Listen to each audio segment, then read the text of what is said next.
I'm Marian Mwendwa from Tigania West, Mbeu Ward, na leo ndo siku ya mwisho ya training ya military training.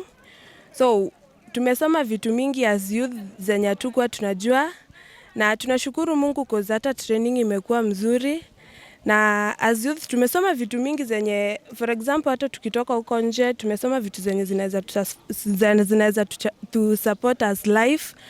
Na nashukuru hata gavana wetu kwa sababu ametuprovide vitu mingi, kila kitu, like hizi blankets, hizi gloves, hizi gumboots na hata hizi uniform tumevaa.